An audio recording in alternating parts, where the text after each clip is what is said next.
Bonjour, je vous retrouve aujourd'hui pour une vidéo consacrée aux cuisses, donc au bas du corps, avec la méthode Tabata. Si vous voulez savoir en quoi consiste exactement la méthode du travail du Tabata, vous pouvez aller voir la dernière vidéo que j'ai tournée pour les exercices abdominaux. Comme je l'ai dit, aujourd'hui on va vraiment localiser le travail sur le bas du corps, donc les cuisses et les fessiers. Nous allons enchaîner 8 exercices 2 fois. Entre chaque exercice, il y aura 20 secondes de travail et 10 secondes de récupération. Une fois que vous avez fait donc, ce premier bloc de 8 exercices 2 fois, vous prenez entre 2 à 4 minutes de repos selon votre entraînement et vos sensations, puis vous recommencez donc ce bloc de 2 exercices entre 3 et 5 fois. Avant de commencer les exercices, quelques petites indications sont nécessaires afin que vous ne vous blessiez pas. On va commencer par la technique des squats. Donc en l'occurrence, un squat, on descend jusqu'en bas et on remonte. Nous, ce qu'on va faire, c'est des demi-squats.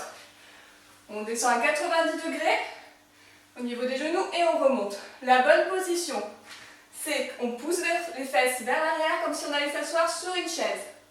On gaine les abdominaux, on rentre le ventre et les genoux doivent être dans le prolongement de la cheville. Vous ne devez pas être vers la pointe des pieds. C'est vraiment important pour éviter la tension au niveau des rotules.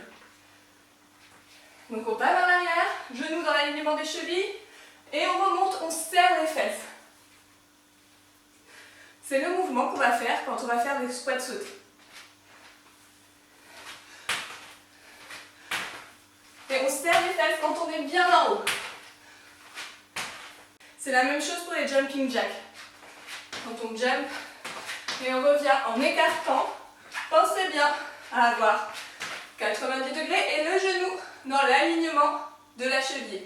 Les fesses bien vers l'arrière, on serre les abdos, on gaine le tout.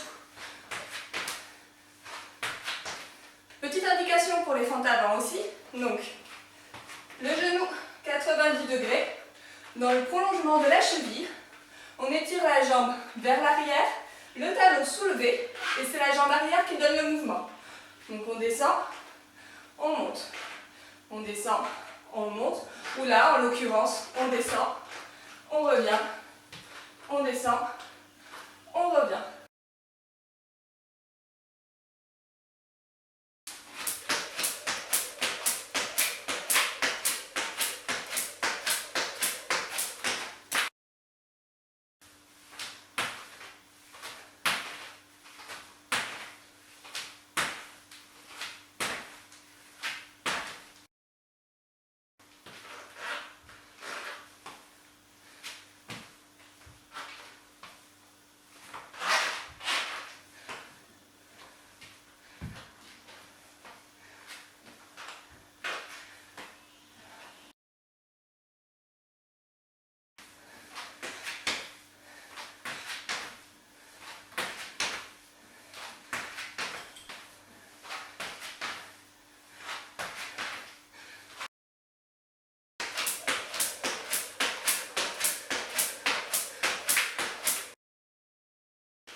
J'espère que cette vidéo vous a plu. Si vous avez des questions ou des suggestions, n'hésitez pas.